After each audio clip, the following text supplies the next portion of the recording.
I recently sat down with a logistics executive who was convinced, really convinced, that the era of Asian dominance was hitting a wall. He spent the better part of an hour walking me through his Reshore America plan, and his eyes were just gleaming as he described this future where supply chains were short, local, and politically safe. He spoke with the fervor of a convert, convinced that the West was finally waking up from its long dependence. He looked at the current trade tensions, not as a crisis, but as a long overdue divorce that would finally bring the jobs back home. But then when the conversation shifted to a high-speed rail project he'd consulted on in California, his entire posture just collapsed. He described a graveyard of intentions, years of litigation, environmental vetoes, and bureaucratic infighting that had turned a few miles of track into a multi-billion-dollar monument to inertia. "We've forgotten how to move dirt," he whispered, and he looked suddenly exhausted. "We're great at the paperwork, but we've lost the muscle memory for the physical world. We have the money, but we no longer have the capacity." The contrast was just jarring. Minutes prior, he was predicting the collapse of the Eastern manufacturing machine, yet he couldn't get a single warehouse permitted in his own zip code without a 5-year battle. It made me realize that his bravado wasn't based on economic data, but on a desperate psychological defense, a hope that soft power and financial narratives could somehow replace the cold, hard reality of industrial output. This disconnect between the stories we tell in boardrooms and the reality of who can actually build a bridge, a port, or a semiconductor plant, this is the defining fracture of 2026. While the West consumes itself in a vetocracy of its own making, a new Noah's Ark of realism is being constructed across the Pacific. It's a shift that goes far beyond simple GDP numbers. It's a silent, irreversible civilizational handoff. As the latest global outlooks roll in, the verdict is becoming impossible to ignore. The physical body of modernity has moved, and it isn't coming back. Okay, let's unpack this. That opening anecdote is so powerful because it names the central problem, a massive divergence in the ability to execute. Exactly. You've got one side of the world that can move mountains, that has, as he said, the muscle memory for the physical world, and another that's just paralyzed by its own procedures and consumed by debt-driven consumption. Right. We are doing a deep dive today into modern realism, and we're examining the direct link between deindustrialization and civilizational decline by comparing East Asian industrial resilience with the hollowed-out financial economies of the West. And that executive's frustration is a perfect lens. You, the listener, need to understand that this isn't just about trade balances or quarterly earnings. Not at all. It's about the underlying systemic capacity of a state to get things done on a massive scale. We need to analyze not just the economic models, but the institutional framework, the strategic infrastructure investment maintained by the East versus the systemic stagnation and political paralysis caused by the West's unique version of governance. A version that's become a problem in itself. It has. And this divergence affects everything: trade, governance, financial health, and ultimately global stability. So if we're talking about capacity, we have to start with the two sort of dominant operating systems that have governed global economics for the last 50 years. On one side, we have the Washington Consensus. And this was more than just a set of policies. It was, for a time, practically a belief system centered on laissez-faire, open market capitalism. It was treated as a religious certainty, particularly in the 1990s. The core tenets were really simple: privatization, fiscal austerity, deregulation, trade liberalization, and this is the key: rapid, high-intensity market opening. Just rip the Band-Aid off. That was the idea. The thinking was that if you applied this universal template, especially in developing nations, wealth would just automatically follow. And this approach was tied directly to major global institutions like the World Bank and the IMF. Right, often mandated as conditions for receiving any kind of aid or loan. It was the price of admission. But wasn't the idea that these prescriptions, while, painful in the short term, would force necessary efficiency and lead to long-term stability? That was the promise. That was absolutely the sales pitch.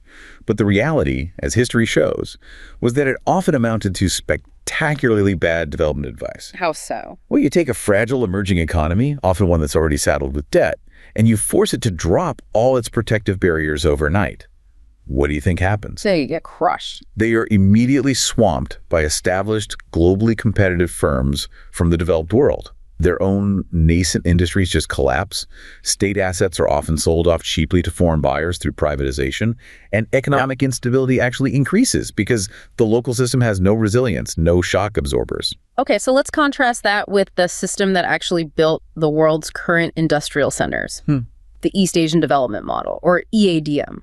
The EADM is the direct antithesis. I mean, it is state-directed, export-driven capitalism. You can trace its roots back to the Prussian model of industrialization in the 19th century, or even Imperial Japan, where the state saw industrialization as a matter of national security and survival, not just profit maximization. So the state is the primary driver. The state acts as the strategic manager, guiding the economic trajectory with a long-term vision, often over decades. Let's focus on that state guidance because that feels like the fundamental difference. Chalmers-Johnson gave us this perfect framework for understanding this ideological split, the regulatory state versus the developmental state. Yes, and this is such a crucial distinction for you to grasp. In the regulatory state, which is what you see in the US and much of Western Europe, the government acts as a referee. A referee. It steps in after market failures occur to enforce standards, prevent monopolies, and manage externalities like pollution or fraud. Its primary role is to set the rules and ensure fair play, usually through these vast, sprawling agencies like the EPA or the SEC. So the goal of the regulatory state is stability and fairness within the established market framework. It's not trying to create a new one. Precisely. Now, the developmental state is the active player. It's not a referee. It's the coach, the venture capitalist, and the central planner, all wrapped into one. Its mission is interventionist, to actively promote the growth of specific new strategic industries. So it's proactive, not reactive. Completely. It cushions the economy against global shifts, not by passively accepting them, but by directing capital and policy to build what they call national champions. So rather than waiting for the market to magically produce a world-class semiconductor company, the government identifies that sector as strategically vital and then mobilizes the entire national apparatus toward building it. That's the EADM blueprint in a nutshell. The government mobilizes capital, often through state controls financial mechanisms, and decides precisely which industrial sectors will receive investment to generate the maximum spillover effect, the greatest benefit for the entire national economy. And a critical feature here, and one the West often misunderstands, is the role of these bureaucratic government elites. Right. These are highly educated, often insulated, long-serving officials, not elected politicians, who are guiding the private sector. The insulation from politics sounds key. That means they don't have to worry about the next election cycle. Exactly. They can focus on long-term national interests. They're not beholden to short-term corporate demands for immediate profits or, short-term working class demands for immediate wage hikes. That autonomy allows the developmental state to commit to massive, decades-long projects. Like what? Whether it's building a massive port system or shifting the entire national industrial base from textiles to heavy chemicals, the U.S. system structured around short electoral cycles and immediate shareholder demands, it simply cannot replicate that kind of sustained, non-disruptive strategic focus. And this strategic interventionism, well, it inevitably brought about the decades-long debate about trade fairness, particularly directed at Japan, South Korea, and Taiwan. The West often felt they were gaming the system. They were exploiting asymmetries, and this is the important part, often with tacit U.S. approval, at least initially. What do you mean? Post-World War II, the U.S. deliberately created a system of asymmetric market access. The U.S. market was wide open, while the Japanese market was selectively protectionist. This wasn't an accident. It was an explicit component of the Cold War containment plan. So it was strategic. It was entirely strategic. The U.S. wanted Japan to become an economic powerhouse to serve as a stable, democratic bulwark against the Soviet bloc. So the U.S. knew, and even encouraged these practices at first, to supercharge their development. But what the U.S. intended as a temporary fix became a permanent, massive economic advantage, which is where all the tension arose. The tolerance just evaporated when those economies became genuine global competitors, especially by the 1980s. But the counter-argument the EADM countries made is profound. Trade is inherently not fair. It's not a level playing field. Never has been. Every country uses whatever structural or strategic advantage it has. And furthermore, America had structurally shifted its own economy post-World War II into a consumption-led model. We needed to consume more than we saved. An export-focused developmental state, by contrast, must save more than it consumes. So asking Japan or Korea to suddenly play by American rules was asking them to fundamentally change their successful production-based model to accommodate our structurally consumption-based model. It was an impossible demand. It was economically nonsensical, given the structural reliance of the U.S. on consumer spending and a constantly expanding credit system. And let's not forget the historical precedent here. It's absolutely stunning how often countries that demand free trade today forget their own history of protectionism. Let's call it what it was, the American system. The American system, pioneered by Alexander Hamilton, was a textbook example of state-directed protectionism. The U.S. used massive protective tariffs throughout the 19th century to shield its own nascent industries from established British competition. And IP theft. Crucially, yes. The U.S. industrialization phase was built on IP theft. American manufacturers openly copied British machinery, texts, and designs, often paying little to no royalties until they were competitive enough to stand on their own. So the EADM countries were just following the playbook. They were following the most successful industrialization playbook in history, the one America wrote. So when we look at which model actually worked for nations trying to catch up, the data on the Washington Consensus it's just devastating. It absolutely is. When researchers looked at IMF loans issued between 1970 and 2000, they found no statistical evidence that those loans or their conditions increased long-term economic growth in the recipient nations. None. No statistical link. Yeah. Even worse, the high-intensity market liberalization push during the 80s and 90s, the so-called shock therapy, often led to severe economic instability, volatility, and even crises in developing countries. That sounds like a doctor insisting on a treatment that consistently harms the patient. Well, the conclusion is inescapable. Asia's success came not from following the consensus, but from actively resisting its most aggressive demands. They were selective. How so? They controlled foreign direct investment, deciding precisely what kind of capital and expertise they would allow in. They also cultivated greater autonomy over their financial needs, using regional institutions like the Asian Development Bank to avoid the onerous conditions imposed by the U.S.-led institutions. So they built their own systems. They deliberately protected themselves, investing in strategic autonomy and building capacity before joining the global free-for-all. It's the difference between opening your windows wide during a hurricane and slowly building a seawall first. The lesson here seems to be that a strong, guiding national hand is not antithetical to economic success. No, for the developing state, it is the essential precondition. It's the difference between hoping for growth via magic market forces and strategically building the mechanisms to enforce positive, long-term national outcomes. The EADM states played the long game, moving industrial sectors in a coordinated sequence. We've established the philosophical difference. But how did that philosophy actually manifest in concrete steel and factories? Let's move to the physical reality, the industrial resilience we're calling the physical body of modernity. What specific, often counterintuitive tools did East Asian states use to achieve this dominance? We're back to industrial realism, or neo-mercantilism here. The foundation is a massive reliance on export markets and, crucially, high rates of domestic savings. Right, high savings. High savings meant capital was available for long-term state-directed investment without requiring massive foreign debt. The state's toolkit was highly interventionist and surgical. Let's name the muscles the state flexed. First, state control of finance. In Korea, for example, the government essentially nationalized the banking system. This ensured that capital flowed to national strategic priorities, steel mills, shipyards, auto plants, rather than quick high-yield speculation. So money went where the state wanted it to go. Second, direct support for national champions. Think massive conglomerates like the Korean Chaebols, Samsung, Hyundai, LG, or state-owned enterprises in critical sectors. These firms received preferential credit, tax breaks, and protection. But not for free. No, in exchange for meeting rigorous export targets set by the state. And third, massive infrastructure investment. They built the roads, the reliable electricity grids, the ports, and crucially, the education systems necessary to support high productivity. And then there's the tactic that sounds like it should fail, but worked, deliberately getting relative prices wrong. This is where it gets really interesting. If you, the listener, believe markets should always dictate prices, this sounds like pure inefficiency. But Alice Amsden detailed this concept. Prices, including interest rates, exchange rates, or wages, were intentionally deviated from the free market equilibrium. They weren't letting the market decide the value of capital. Not at all. Give us an analogy. Getting prices wrong sounds like you're deliberately setting up a market failure. How did the developmental state manage to profit from that? Okay, imagine you are starting a new industry, say shipbuilding, which requires massive upfront capital. A commercial bank, motivated by profit, would charge you, say, 15% interest.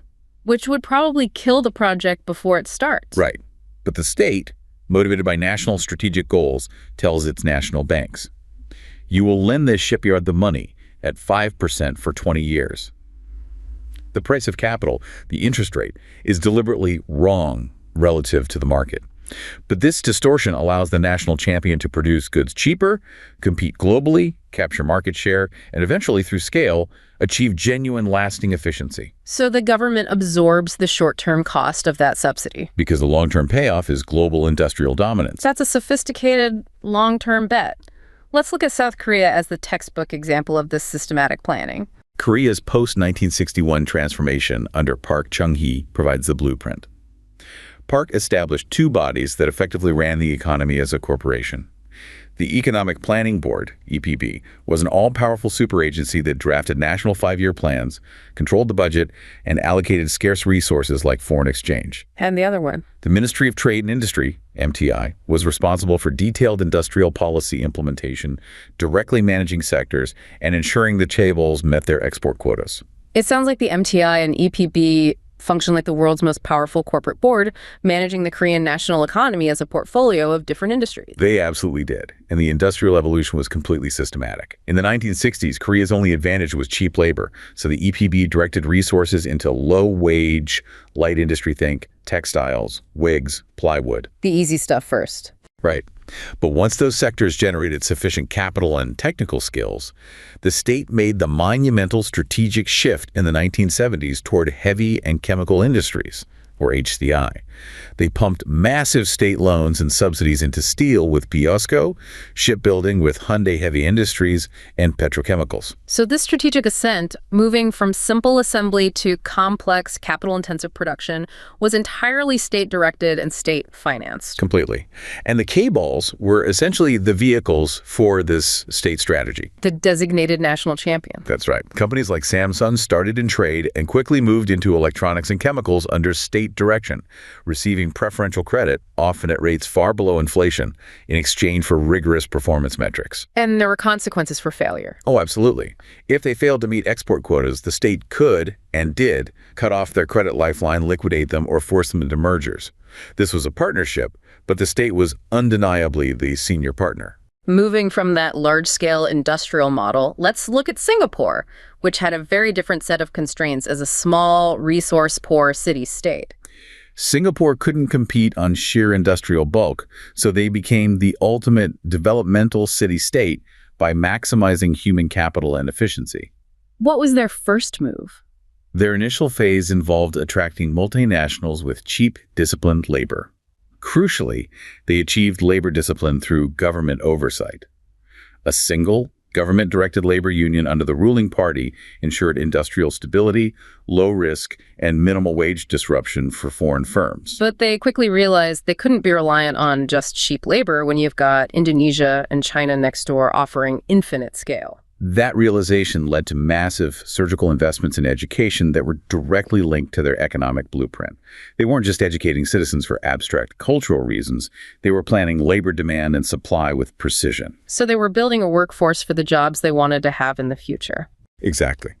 The Vocational and Industrial Training Board, the VITB, was responsible for ensuring the workforce had the exact skills needed for the next planned wave of high-value services and manufacturing.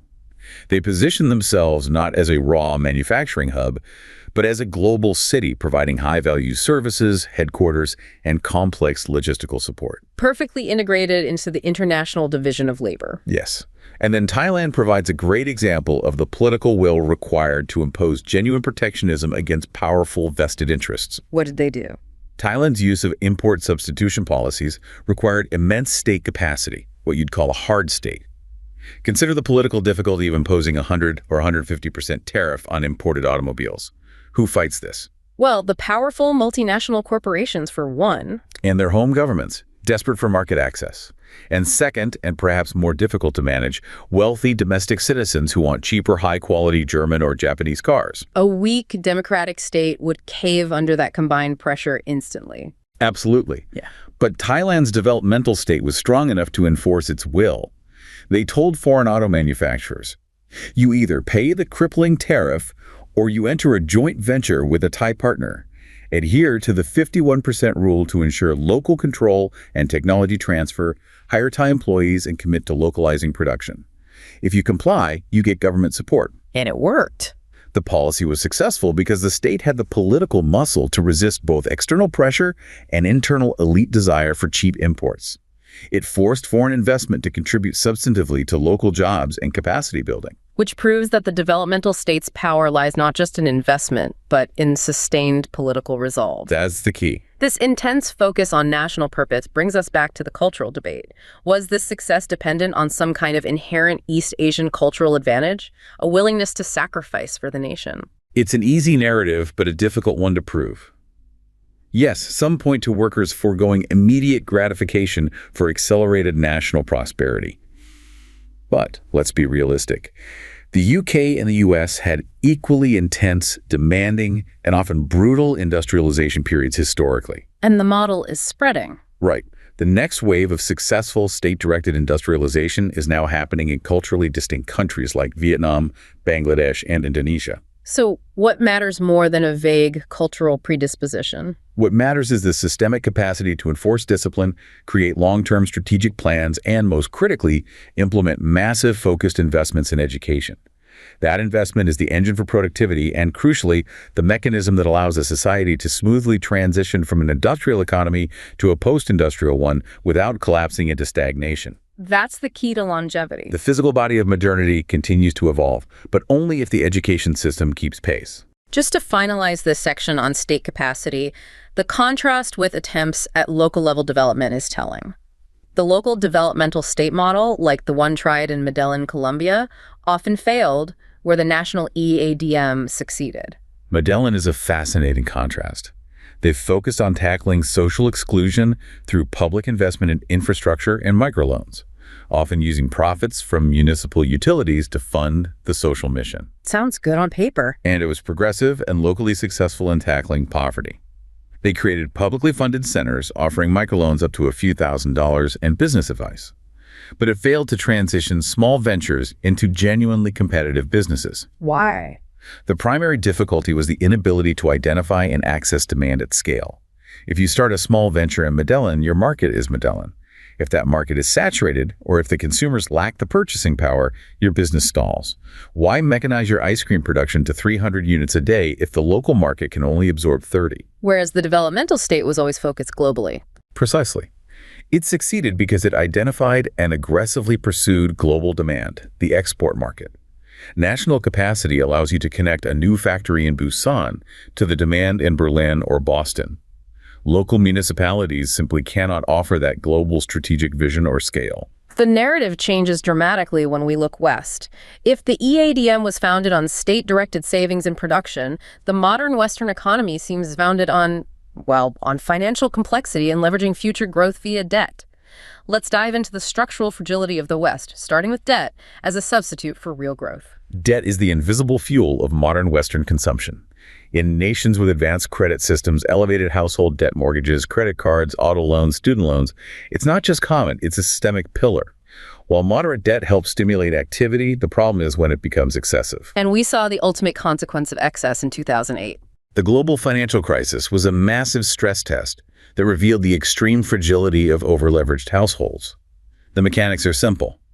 When a household dedicates a huge, growing percentage of its income just to servicing debt, paying the interest and minimum principal, they have less and less disposable income for new consumption, or, critically, for investment and savings. It becomes a drag on the whole economy. A massive drag, causing long-term economic growth to stall. And the root of this is the financialization trend, isn't it? It is. In simple terms, we stopped making things and started making money using money. The financialization of the Western economy, particularly since the 1980s, meant that consumption had to become the primary engine of growth, even when real wage growth for the average worker was flat or even negative. Debt filled the gap. Exactly. You couldn't afford a new car with your current wages. No problem. The credit system will allow you to buy it now and pay later, leveraging your future earnings. Debt became the indispensable lubricant that kept the vast consumption engine running, even if the engine itself was structurally weakened. And we often think of financial vulnerability as purely a low-income issue. But the data shows it's now deeply entrenched in the middle and even upper middle classes. That is the crucial shift. Financial vulnerability is defined by a household's susceptibility to a negative shock losing a job. a health crisis due to insufficient liquid savings. And many urban higher-income households, despite having high assets, operate with minimal liquidity. So they're asset-rich, but cash-poor. Right. They have enormous assets tied up in their home and retirement accounts, but they often lack the cash cushion to survive 3 months of unemployment without selling those assets or going into high-interest debt. So high asset value doesn't equal resilience. Not at all. Middle-income families are particularly exposed. They rely heavily on housing assets and carry considerable leverage, a large mortgage within that housing market. They have large fixed costs. If the housing market suffers volatility, their wealth can quickly evaporate. And that's before things like student loans. Right. Non-housing debt, like student loans and medical debt, disproportionately burdens middle-income families, constraining their capacity to save or invest for the long term. This system breeds pervasive financial fragility, which is the structural opposite of the resilience built by the EADM's focus on savings. So we have a structural dependency on debt and consumption, and the practical consequence, as highlighted by that executive in the intro, is a shocking inability to actually build anything, which brings us to the profound institutional friction known as vetocracy. The term vetocracy, coined by political scientist Francis Fukuyama, is essential for understanding the paralysis gripping the West. It's a dysfunctional system where the power to stop action is decentralized across so many institutional and political points that no single entity, Not even the government itself. not even one with a mandate for change, can gain enough power to actually make decisions and execute large projects effectively. We're not talking about just the presidential veto here. It's 1,000 different points of friction. It's institutional gridlock by design, or at least by evolutionary accident. Think of the U.S. political structure. The House committee chairs, who can block legislation, the Senate filibuster, which requires a supermajority for almost any major action, judicial review by the Supreme Court, and perhaps most significantly, the massive power of organized specialized interests. You mentioned lobbyists. Give us the scale of that veto point. The sheer imbalance of resources is staggering. Corporate lobbying efforts are roughly 4 times larger in terms of spending and manpower than all other lobbying combined, including public interest groups, unions, and nonprofits. 4 times larger. And these groups spend billions specifically to introduce friction, slow down, or fundamentally reshape legislation to protect narrow, often short-term interests. Their goal is not to advance national strategy, but to maintain the status quo or protect a competitive edge. And what is the collective outcome of all these embedded veto points acting simultaneously? Systemic paralysis and astronomical cost inflation. The success rate of federal legislation in the U.S. has plummeted from around 7% historically to approximately 2% in the modern era. 2%. When you try to build anything, a highway, a housing development, a rail line, you encounter decades of litigation, environmental impact studies that stretch for years, and neighborhood groups empowered to halt projects indefinitely. This gridlock is directly responsible for the U.S. having the highest infrastructure and housing costs in the developed world. That's the core of the executive's frustration, isn't it? The cost of bureaucracy has become higher than the cost of concrete. The political process itself has become the primary barrier to capacity. The state is so consumed with regulating against potential failure, ensuring every possible interest has been heard and adjudicated, that it has lost the ability to organize for success. The system is designed for inertia. It favors inertia over action, making large-scale, long-term strategic building projects practically impossible. In the East, they streamline the process to build capacity. In the West, we layer vetoes to ensure compliance, and capacity atrophies as a result. When you set the East's building capacity and strategic realism against the West's financial fragility and institutional sclerosis, you get a new kind of geopolitical rivalry. Let's look at how these two models are pushing the world toward a potentially tragic outcome. This is a classic shift from a virtuous cycle to a vicious cycle. Historically, after World War II, favorable geopolitical conditions, specifically the need for U.S. global leadership to contain the Soviet threat-induced positive economic relations. The U.S. pushed multilateralism, free trade, and the GATT system, creating a virtuous cycle where security and economic prosperity reinforced each other globally. Exactly. But the conditions are now undeniably unfavorable. And we've entered a vicious cycle. We have. Geopolitical rivalry, primarily between the U.S. and China, means economic connections are now being weaponized. Nationalist sentiment narrows, and policymakers explicitly prioritize national security over economic efficiency. The primary risk is that this hyper-focus on security creates an insecure and economically stagnant global system as the new normal. And the rhetoric is usually about ranking who will be number one, which, by definition, locks us into zero-sum thinking. Exactly. Reducing great power competition to a simple ranking contest makes the rivalry inherently zero-sum. If I gain, you must lose.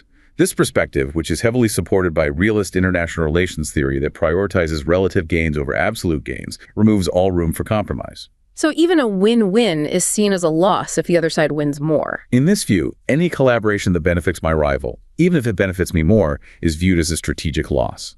This mindset makes mutually beneficial trade or technological collaboration almost impossible. But the analysis suggests the situation is moving beyond zero-sum. It's escalating to the epic fail equilibrium. How is this worse than zero-sum? The epic fail equilibrium is a generalization of the prisoner's dilemma. In a zero-sum game, the pie is fixed. If I get a slice, you get less. In an epic fail, the pie itself shrinks, and we both end up with less than we started with. You both lose. Everyone loses. Win-win cooperation is possible, we could both benefit. But if each nation seeks only its own narrow self-advancing interest, fearing the other will defect, the universal outcome is strictly worse off for everyone. So we know the available win-win outcomes: climate stability, financial system resilience, secure supply chains. What forces us into the fail equilibrium? The force is that zero-sum psychology, driven by the competition over ranking. When security competition takes priority, nations shift from true economic competition investing in domestic R&D, better schools, and infrastructure to security competition, attempting to gain advantage by keeping others down. Containment, restricting access to frontier technologies, weaponizing trade. And that weaponization is an economic self-harm. It has to be. It fundamentally is. When you deliberately destroy efficient supply chains, for instance, by forcing domestic production that is exponentially more expensive and less efficient than the existing global standard, you inflict economic pain on yourself in the name of security. This transforms the game from merely zero-sum to an epic fail scenario, where both leading players and the rest of the world suffer a net loss of prosperity. We're seeing concrete evidence of the West pivoting back to mercantilism and away from the multilateral system it founded. The U.S. approach to trade is almost a direct echo of its 19th century playbook. Oh, the U.S. is explicitly moving toward protectionism under the banner of America First, prioritizing rebuilding the domestic industrial base and reshoring. The official justification is that market failure is now so rife that free trade principles alone are insufficient. So industrial policy is back. They believe growth must be managed and directed by industrial policy to achieve social and strategic advancement, which is pure Alexander Hamilton revived. The legislative actions make this perfectly clear. We're talking about massive industrial subsidies and controls. The CHIPS and Science Act and the Inflation Reduction Act, the IRA, are the prime examples. CHIPS provides massive subsidies to bring semiconductor manufacturing back to the U.S. But these funds often come with strings attached that restrict cooperation with rivals. And the IRA? The IRA uses large-scale subsidies and tax credits for green energy projects, but only if key components are manufactured or sourced domestically, or from specific free trade partners. These policies are highly protectionist, setting an uneven playing field and forcing allies like the EU or Japan to choose between U.S. subsidies and maintaining their existing efficient supply chains. And the most profound systemic change is the way the U.S. is treating the World Trade Organization. It's the breaking of a decades-long norm. The U.S. Trade Representative has explicitly declared that the WTO should not get into the business of second-guessing the national security decisions that are made by sovereign governments. Which is a blank check. It's a blanket justification. It allows the U.S. to arbitrarily invoke Article XE1 of GATT, the national security exception, which was intended only for wartime or severe international crises. By using national security as a routine justification for tariffs and restrictions, the U.S. has effectively shattered the WTO's enforcement mechanism and the very idea of predictable rules-based trade. So the two largest economies are locked in this mutual destruction narrative, driving the world towards the epic fail. What options, what agency are left for the 80% of humanity that are neither the U.S. nor China, the third nations? They have an absolutely critical role. They must reject the inevitability of this binary choice, and exercise their agency to nudge the system toward what's called inadvertent cooperation. Inadvertent cooperation. Yes, this means achieving efficient win-win outcomes without requiring the great powers to explicitly collaborate or agree on the underlying politics. How do they execute that nudge in a practical sense? First, they must stop playing the ranking game. They should reject the narrative of a singular number one nation and instead promote the idea of multiple lead nations, specific to different problem domains. So, one leader for climate, another for finance. For instance, one nation leads on global climate technology, another on stabilizing maritime trade, another on financial standards.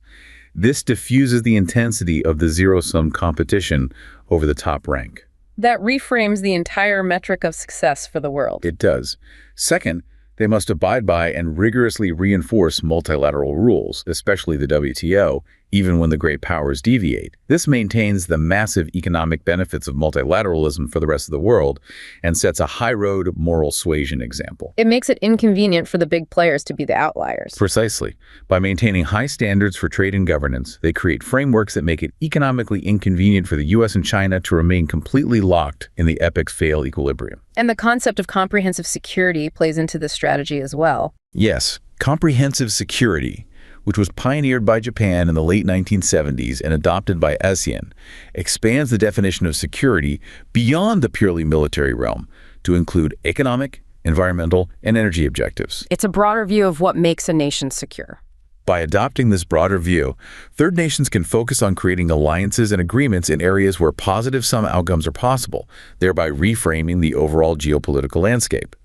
This allows them to avoid having their choice set narrowed to simply picking sides, this sphere of influence or that, and instead maintain their broad economic interests and agency. We have analyzed the core divergence. The East's focus on long-term, state-led production, strategic savings, and robust infrastructure versus the West's reliance on financialization, consumption, and institutional friction. This isn't just about trade balances. It's about the underlying capacity to execute and sustain civilizational projects, the ability to plan and build at scale. What we are witnessing today is the silent, irreversible shift marking the end of the era where wealth accumulation through complex financial narratives and debt-fueled consumption could successfully mask the atrophy of the state's most fundamental power, the ability to plan, the willingness to build, and the institutional capacity to move dirt.